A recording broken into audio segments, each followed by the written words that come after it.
The following content has been rated for mature audiences only. Viewer discretion is advised. Well, I'm not an expert. I'm not an authority. I'm someone who has been a murderer for almost 20 years.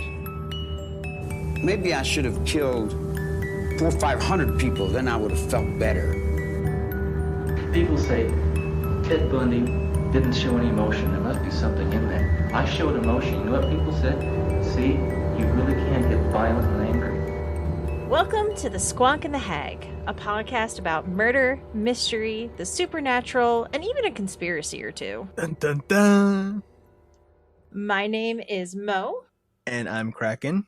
Welcome on in, guys, to another episode of the Squonk The Hag. With me, as always, is Crackle. Hi, I'm the problem. It's me. Accurate. Actually, while you say that, the countdown is getting closer, Cracko. Wait, the countdown for what? May 12th, I'm seeing T-Swift in concert. Hey, wait a minute. Why am I excited? I wasn't invited. Dude, it was hard enough for me to get 2 tickets for... Well, I got 2 tickets, and Chris is begrudgingly going. Well, actually, I shouldn't say begrudgingly. So, I have really bad social anxiety, especially with crowds. So he's going to be basically my emotional support beard for the night. I have a question for you. If you don't do well in crowds, if you had someone like me there who is just off the wall insane, would that like balance it out? You're more worried about where I'm going and getting thrown out, or focused on the crowd anxiety? It kind of shifts the focus. It would not shift the focus. I would just be more anxious about more things. Fair. Yeah. Fair. But no, I have Chris. He's going to go with me. I had my party dress and everything ready. It's a shame. Yeah. Does it match your Peppa Pig PPO6 flip and learn phone? Of course. Anyway, murder, crime.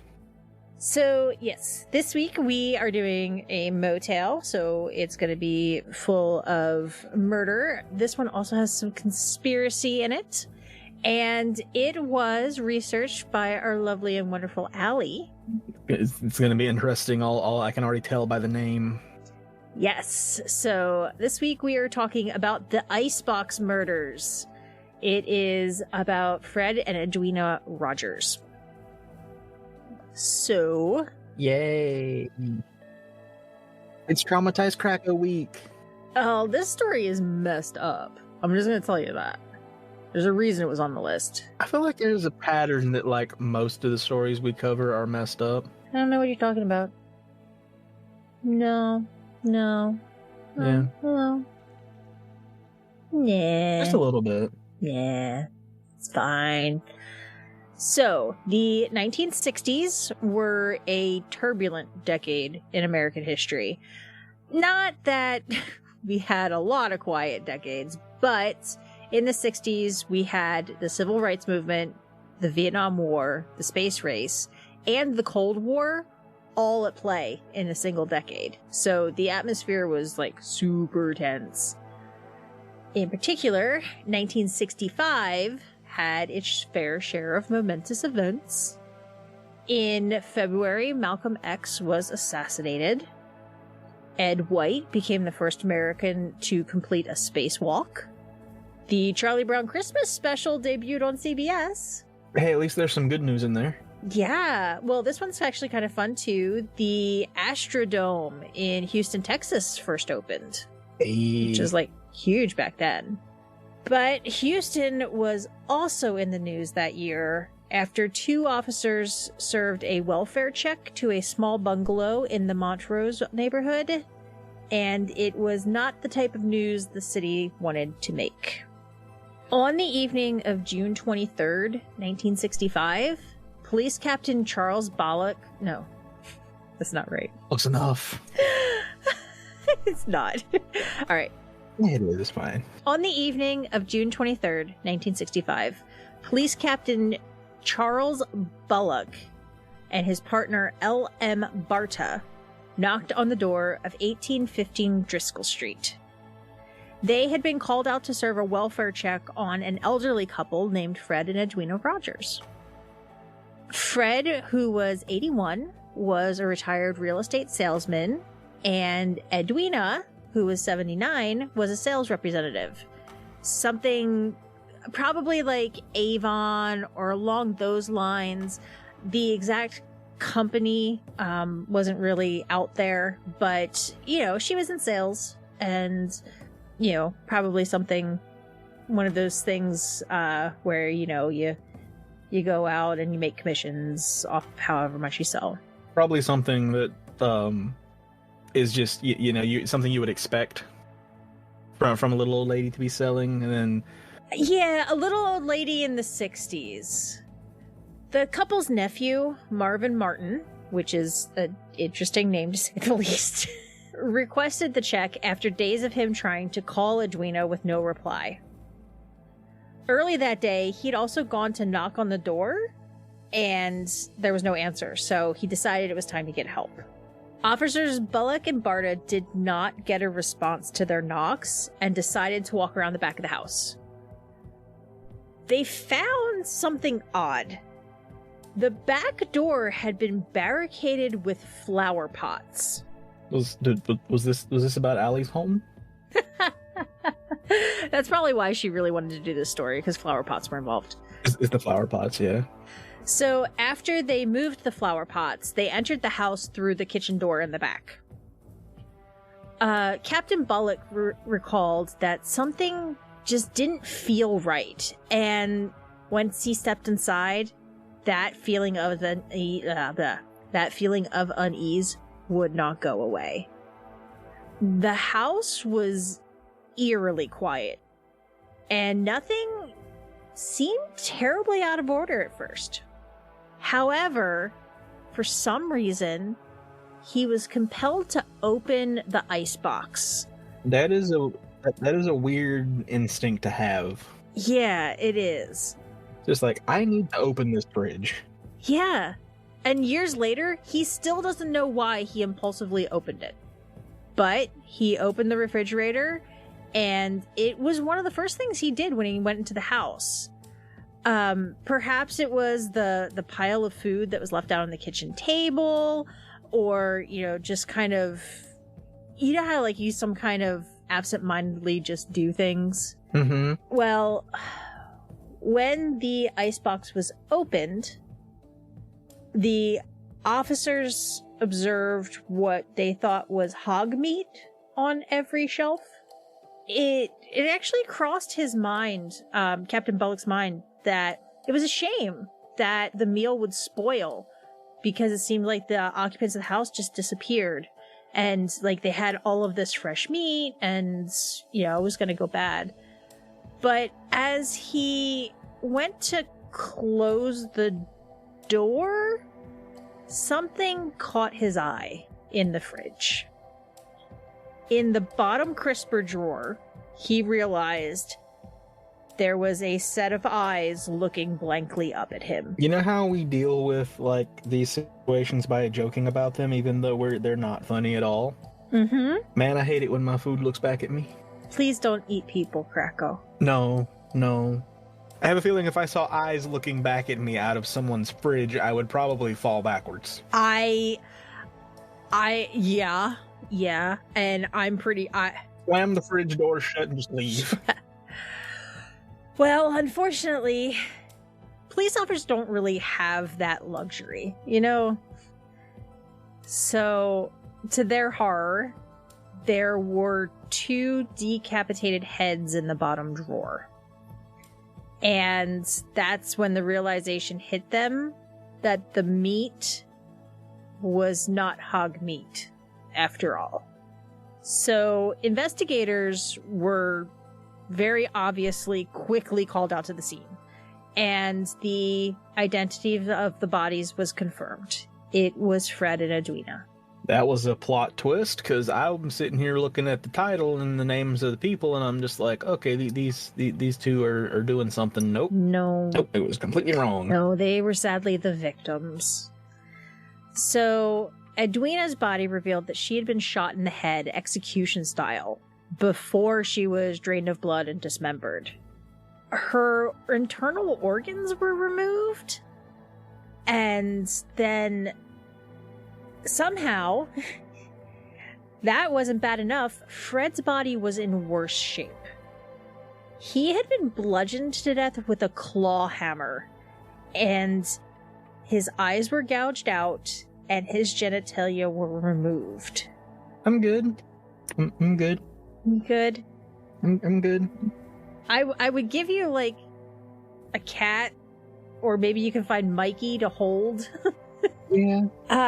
Yeah. In the newspaper the next day, it was quoted that on all the shelves and in the freezer compartment were the dismembered bodies, cut in unwrapped, washed-off pieces smaller than individual joints. Investigator Henry Ismond was also quoted as saying, "The dismembering apparently was done by someone with a knowledge of anatomy. The organs that were missing were not in the icebox with the rest of them. Whoever killed and dismembered the couple had flushed them down the toilet." Which is weird. First of all, why? Second of all, how did they find this out? Investigators found some of the organs in the sewer, but they never recovered every part. So I guess they assumed, since they found some of the organs, that everything was flushed down the toilet. I'm curious as to what led them to the sewer in the first place. Like, what indicated that stuff had been flushed and would have been in the sewer? Maybe there was blood in the bathroom? Possibly, yeah. Some organs easily could go down the toilet. They're not that big. Other organs are very large. And I don't know, like, maybe they were cut into pieces? Possible? Yeah, I don't know. Because, the hole in the bottom of your toilet is not that big. I mean, it's big enough for what it needs to do, but, like, it's not made for an entire liver. It's not meant for organ. It's not made for 3 miles of intestines. It's not made for a brain. Yeah. As if the story wasn't already tragic enough, it was determined that they were killed just days before they were found, and they were killed on Father's Day. No. Yeah. So the investigation of the house found that even though it looked like it was staged for a robbery, it had been carefully cleaned. And I think that's interesting because I know we've covered the Blaine Norris case with something similar as well. When there is a robbery, trained investigators can tell the difference between somebody trying to make it look like a robbery and someone actually robbery gone wrong. Yeah, so they tried to make it look like a robbery, but then carefully cleaned. Oh, criminals are dumb. Even though it had been carefully cleaned, investigators still found traces of blood that led them to believe the couple had been dismembered in the bathtub. Clearly, they didn't know how to clean the tub. That or it wasn't that carefully cleaned. Yeah. I mean, it says there was a trail of... Oh, no, it said traces of blood. So that one, I guess they got most of it, but then there was also a trail of blood in the house that led them to an attic room. Inside the attic, they found a bedroom and a set of shortwave ham radios that were set up. They also found a keyhole saw with blood on it, a knife, and scissors that they are pretty sure were also used in the crime. I was gonna say, yes, let me carefully clean this crime scene, make it look like a robbery, and put all the murder weapons in the attic. Yeah, because the claw hammer and gun were also up there. So all of the evidence was there. I mean, I guess it's a good thing criminals are dumb and do stuff like this, because then they can be caught. Yeah. Yeah. Agreed. It's just very odd, because that's like the exact opposite of what most criminals do when, Yeah, it's just like, you went to the effort of cleaning the place and making it look like a robber, but you're just gonna throw the bloody murder weapons in the attic room? Mm-hmm. You thought you would have cleaned those and buried them somewhere far away, like, you've gotten rid of them some way, separated them from the crime scene. Yeah. Or like thrown them in a dumpster 3 cities away. Or at least clean them. But they weren't. And at this point, investigators, they're like, okay, we found the Rogers. But who did this? And why? It was absolutely brutal and horrific. So what caused this? And the investigation quickly came up with a person of interest. The couple had a 43-year-old son named Charles Rogers. Many neighbors were completely caught off guard about this. They had no idea that the Rogers had a son, much less that he lived with them in that attic bedroom. How do you just not notice a whole other person living next door to you? What? Did he just not leave the attic room? I mean, honestly, there's people in my neighborhood who probably don't know I exist because I never leave the house. Fair. But yeah, I mean, he must have been, well, I mean, he was reclusive, but he must have been like super shut in, stays at home, doesn't leave the house. Yeah, because I feel like someone would have noticed him like coming and going, like if he was actually leaving the house. Yeah. Well, what's interesting is the house was actually in his name, and he lived there for years and years. So it wasn't like he was just, staying with them for a month or two. Like he was there. It was his house. Yeah. But he was, like I said, very reclusive, and his behaviors were perplexing even to his family. So he was, I guess, a little bit peculiar.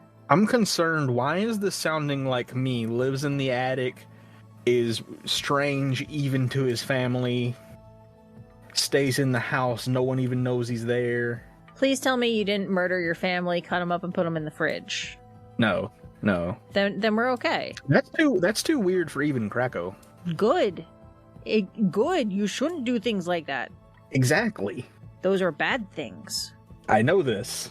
I'm glad you know that's a bad thing to do. I'm glad we had this discussion so that we both know that I know this is a bad thing. Well, you say that you know. And you say you don't do these things. I mean, you're more than welcome to come look in my fridge. It's just full of cheese. The funny thing is, it actually is. There's like a bunch of Baby Bell cheeses in there. Oh man, I could go for a Baby Bell. 3 different kinds. Nice. What we do is, I have these Tupperware. Well, they're like the glass storage containers with the locky lid thing. Yes. And it's like 2 sections. And I cut up blocks of cheese, and I cut up blocks of like lunch meat, like salami or whatever. And then I have those little fresh stacks of Ritz crackers. Mm-hmm. So it's little DIY Lunchables. Please reinvent Tupperware and call it Locky Lids. Locky lids. Well, you know what I mean? The ones that have like the little flaps that go around the side. Yeah, I know. It has the little snap things on it. Yeah. Locky lids. Yeah. That's like the perfect name for Tupperware. Locky Lids. I'm already sold. So, Charles Rogers was a World War II veteran who had served in the Navy, where he became a licensed pilot. He graduated from the University of Houston with a bachelor's degree in, are you ready? I'm ready. Nuclear physics. I'm sorry, what? Yeah, he had a degree in nuclear physics, which is not something you hear a lot of people like, yeah, I got a degree. What's your degree in? Nuclear physics? It's usually like business. Oddly specific. Yeah. And he had actually been a geophysicist and worked for the Shell Oil Company for 9 years. Fair enough. So he was smart. He was like real smart. I mean, he kept to himself. Like, isn't that a thing with like most people who are extremely smart? They usually keep to themselves. Or am I completely wrong about that? I know a lot of people who are incredibly intelligent are also not as socially adept. Not that they're all hermits and shut-ins and stuff like that, but usually the intelligence balances out with, a lot of them aren't like social butterflies who go and dazzle crowds. It's because they're smart enough to know to avoid the public. Pretty much. But yeah, I mean, a lot of times it's like, you get so focused in your work and that kind of stuff. Yeah. Aside from that, there's not a lot of public knowledge about Charles. In 1957, he quit his job at Shell with zero explanation. And after that, no one knows what he was up to. He just stayed in the house. Dun dun dun. Yeah, he just lived in the attic. Hang on, I need to drink. Is it because you're talking to me that you need to drink, or you actually need, like, water? Like, my throat was dry, so I needed to... Fair. Could have gone either way. Yeah. Well, actually, I've had... Last night, like, starting last night, I had a sore throat. And, like, I kept drinking water to try to... Because I was like, oh, I'm just thirsty or something. It was just, like, a light scratchiness. And now it actually kind of... It's a little bit of a hurty, scratchy. Well, it's kind of feels like the cats are using the inside of my throat as a scratching post. Oh, that sounds wonderful. Yeah, it's super fun. Should do it more often. I've got the itchy sinuses and back of the throat thing because of allergies for like the past 2 weeks, so that's fun. Same. Allergies are real bad this year. Mm-hmm. Allergies. Yay. Anyway, murder. So Charles was considered peculiar by everyone that knew him. Most of the neighbors had no clue that he lived next door because he would get up and leave the house before dawn and then not come back until after dark. Well, that meant that there we go. That's why people didn't know he was there. Yeah. And like he did this on purpose so people didn't know he existed, I guess. He also avoided his parents as much as possible. That's a little odd. Gets weirder. If he did communicate with them, it was by notes that he slid under the door. Okay, so picture this. You live in this house. You know your son lives in the house. You never see him. And then you just randomly find notes under your bedroom door. It sounds like living with a ghost or something. It really does. It's just like, yeah, there's another person that lives here. We don't see them, but they leave notes. That's just so creepy. It's all fun and games until one of those notes comes out from under your closet door. No! It's just the words, let me out. So, the Rogers housemaid reported that she didn't think Charles had seen his mother face to face in at least 5 years, even though she commonly took his phone calls for him. And a cousin shared that Charles's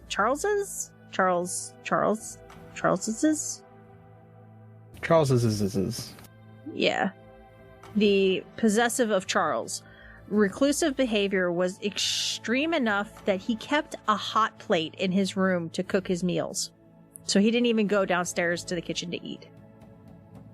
Basically me. Except that you, like, live in the kitchen. Pretty much, yeah. His only hobby seemed to be the shortwave ham radios.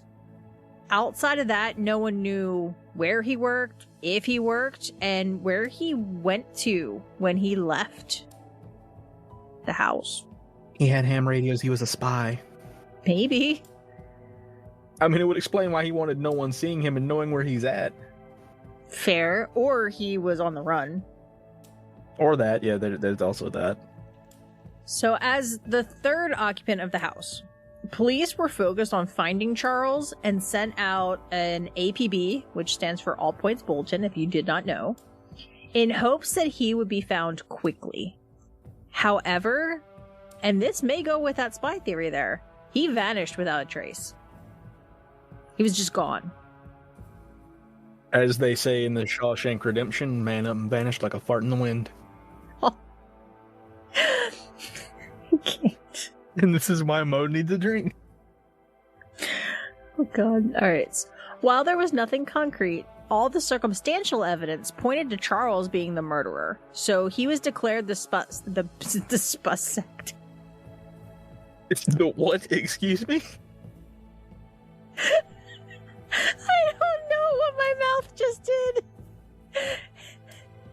Charles was declared, you, sir, are the suspect. Yes, that is very suspicious. Stop. Okay, so he... Like the dinosaur. Okay. While there was nothing concrete... Oh, got the giggles, damn it. This is how tonight going. While there was nothing concrete, all the circumstantial evidence pointed to Charles being the murderer, so he was declared the suspect in his parents' case. However, he was never located and the case went completely cold. In 1975, Charles Rogers was declared legally dead. Okay, that's even more horrifying. And to this day, this case remains unsolved. At least officially. Well, that's officially. Unofficially, people believe they have solved this bizarre case. So, on the record, sadly, it is an unsolved case. It is a cold case. It is believed that Charles Rogers is dead. Hey guys, Mo here. You interested in making a podcast? Spotify has a platform that lets you make one super easy, then distribute it everywhere. And it's all in one place for free. It's called Spotify for Podcasters, and here's how it works. Spotify for Podcasters lets you record and edit right from your phone or your computer, or if you're a little more savvy, you can upload fully edited audio. Then you can distribute your podcast to Spotify and everywhere else that podcasts are heard. They even have video podcasts, and if you want to take the conversation with your fans to the next level, there are Q&As and polls, which is a great way to get people talking. With Spotify for Podcasters, you can even earn money through ads and podcast subscriptions. Best of all, once more, totally free. We've been on this platform from the beginning of the podcast, and it really helped us get on our feet when we had no idea what we were doing. Who am I kidding? We still don't know what we're doing, but now we do it with some pizzazz. I highly recommend you give it a try. Download the Spotify for Podcasters app or go to www.spotify.com/podcasters to get started today. But we're going to go into some unofficial investigation. In 1991, private investigators John Craig and Phil Rogers went public with their investigation into the disappearance of Charles Rogers. They claimed that Charles had been recruited by the CIA in 1956 and continued to work with them until the mid-80s. I knew it. Yeah. He was a cartographer in the Navy, which is a skill that the CIA would value in an agent. According to the report by these investigators, he was currently living in Guatemala.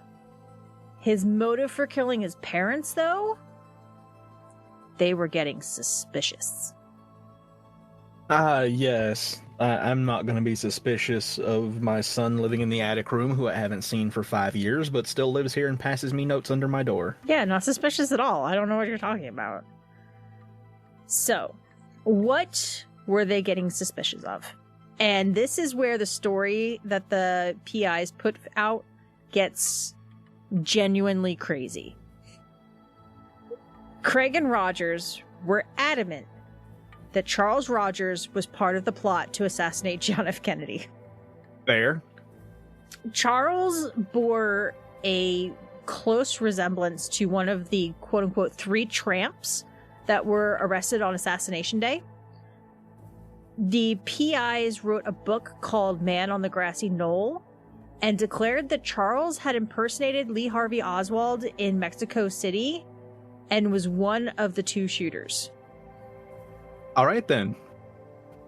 I was not expecting a rabbit hole with this story.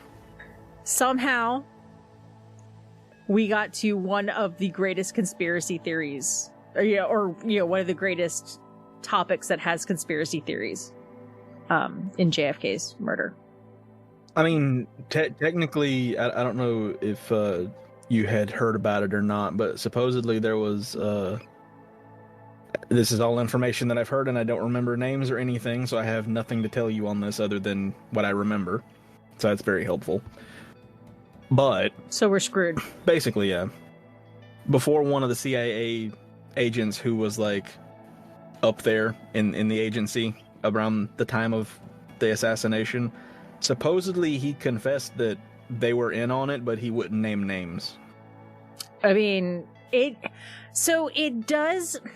is crazy. It is very out there, but it's one of those things that could be possible. It's not some, like, super crazy ninja assassin from outer space or something like that. It's, a CIA agent who, was potentially part of a plot, etc. So it's like, it's a conspiracy theory with actual possibilities, whereas some conspiracy theories are just like imagination. This guy would just, the story he was telling before he died was like, he gave this whole elaborate story about how they were all very trusted in the agency, so they were all scheduled to meet at this secluded location. Cell phones weren't allowed, and they were going to discuss what they were going to do. And then that's how the plot to assassinate the president started. Yeah, they left like all electronics, like they left nothing, so no one would be able to put them at that location together. Krakow? When do you think cell phones were invented? Again, remember, I said I'm telling you only what I remember. I could have this wrong. You forget how many rabbit holes I go down, so I could have that part completely wrong, and I most likely do, judging by your question. Yeah, I'm pretty sure they didn't have cell phones when JFK was assassinated. Fair enough. You act like I know these things. Huh. Who are you talking to again? We just discussed escalator pyramids, and you think I know this information? Fair enough. All right, so Charles went missing for 5 months after the assassination, and his mother started to get suspicious when he returned. She took all of his phone messages for him. So she, obviously they wouldn't have called up and be like, hey, I'm part of the plot to assassinate the president. Can I talk to your son? But, she would get all the messages. She had, names, and she would probably getting suspicious because I'm sure there were some weird phone calls, possibly at weird times. Hello, ma'am. This is Jeffrey. Can you please tell your son that the chair is against the green wall in the blue room? Thank you. It's against the green wall in the blue room? What? It's code you wouldn't understand. Just pass the message along. Alright. Well, Craig and Rogers believed that Edwina confronted her son about her suspicions, and that is when the murders happened. I mean, mayhaps. I mean, it does, while I don't know how much actual evidence they had to develop this theory. It does sound plausible. And at the time, the police were open to listening to the PIs and hoped that the publicity around this would maybe drum up some leads, get some information. It did not. And as others pointed out later, there was no proper evidence provided to support these claims. So it was primarily based on speculation. And while logically could be plausible without any evidence, it's just a wild story. But it is an interesting one that is possibly somewhat accurate. Yeah, like it could be. And it would be cool if we could find some evidence one way or another. It's not like as if you were to say he was abducted by aliens. Yeah, like if you could somehow get a hold of classified documents or something like that, maybe you could find out if something was true or not. But are you suggesting we pull a national treasure? No. you do whatever you want to do, Crackle, but I am not taking a part of it. I'll tell them you planned the whole thing. So the case... That's if I get caught. If you get caught. With your little toddler legs? When I get caught. Yeah, there you go. So the case went cold again until 1997, when Hugh and Martha Gardnier began an investigation of their own. Both of them are forensic accountants, and according to Hugh, you can always follow the money. The couple rejected the claims made by Craig and Rogers. While they found that he was connected to some CIA contract workers, it was unlikely he actually joined the CIA. I mean, you don't really have to be a member to work with them. I'm sure they could just be like, hey, I'm going to pay you some money. Go do this thing for me. So Hugh and Martha published the results of their research in a novel called The Icebox Murders in 2003. Even though it was classified as a novel, they assert that it is based on facts they can back up after nearly 5,000 hours of research and over 100 interviews. In 2016, they appeared on an episode of the podcast Criminal, where they went into detail about their research process and what they discovered about the Rogers family.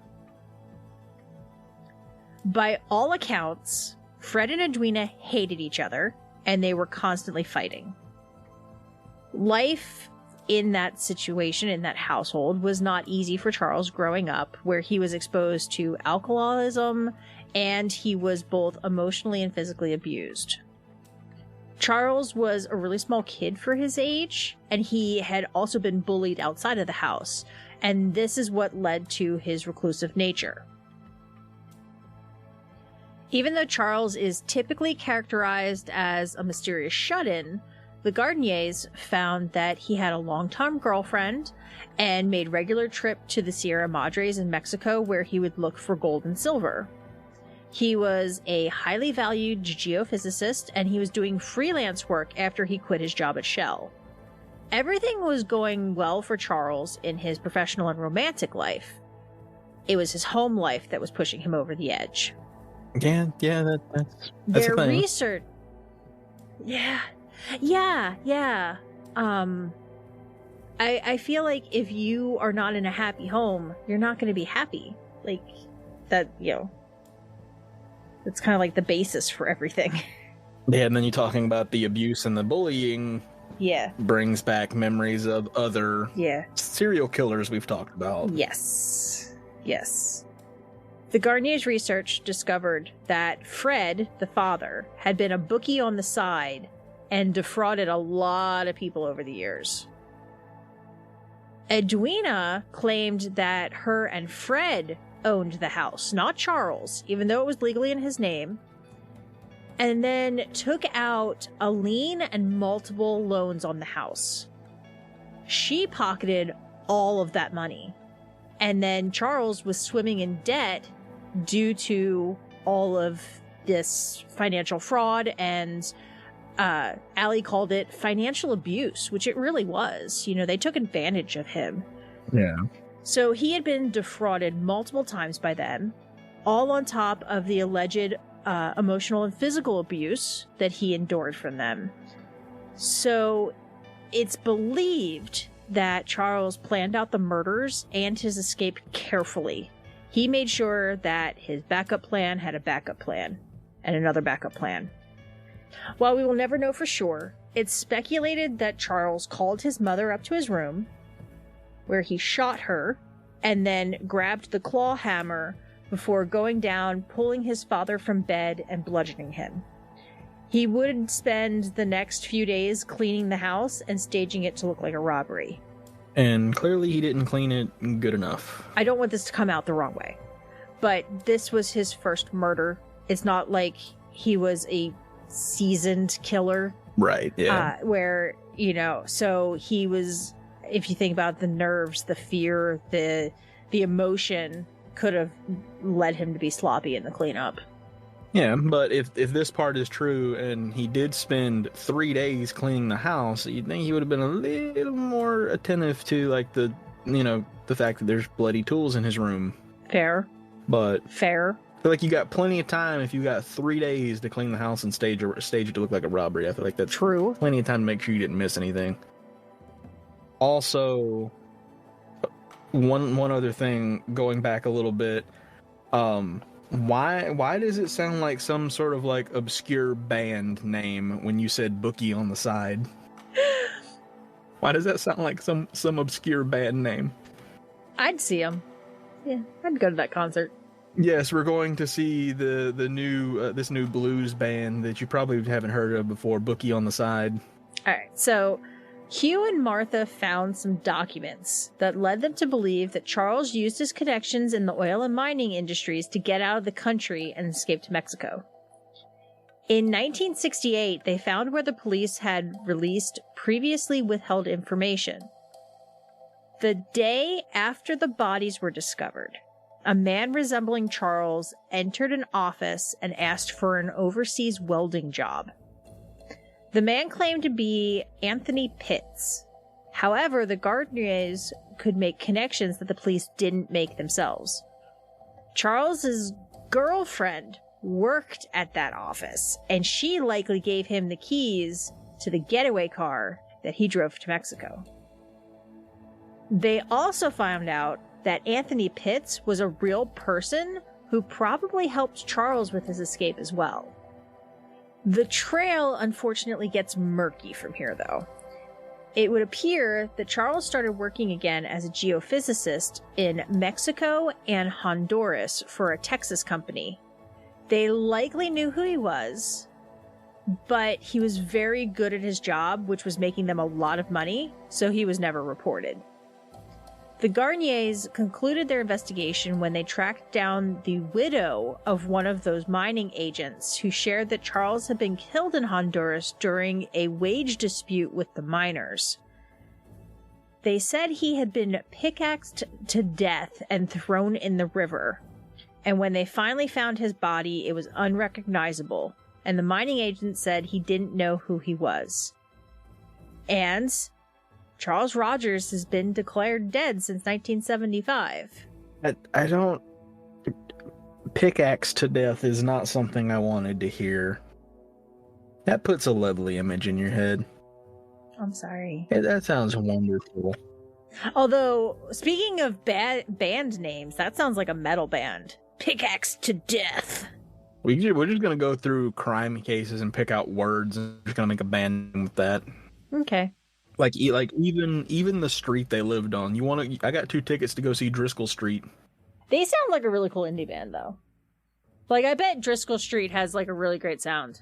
Why are there a lot of band names in here? So many band names.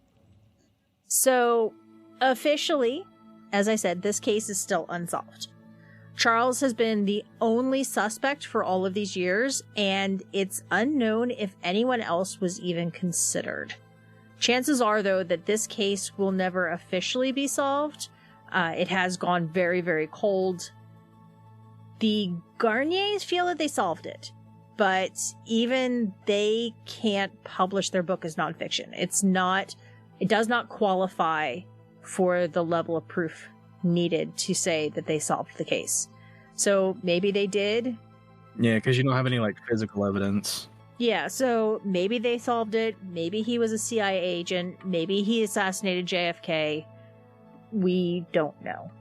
So in 1972, 1815 Driscoll Street was bulldozed, and it sat as an empty lot until it was finally developed in 2000.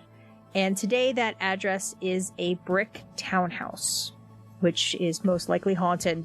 Yeah, probably. Highly likely that it's haunted. But there's also some more band names. You can either go see... You can go to this wonderful concert. We can see Driscoll Street was bulldozed with their opening act, Brick Townhouse. I hate that works. It does. So, I know we that is the end of our story for this week, but I did want to also... I saw a story, a current happening true crime story come up about in Oklahoma, there were 2 teenage girls that were missing, and when they found the offender, they discovered 7 bodies at the home. So they're working their way through that investigation. But they are no longer searching for the suspect or the girls, which I thought was pretty scary. Oh no. Yeah. Apparently he was a sex offender who missed his scheduled court date.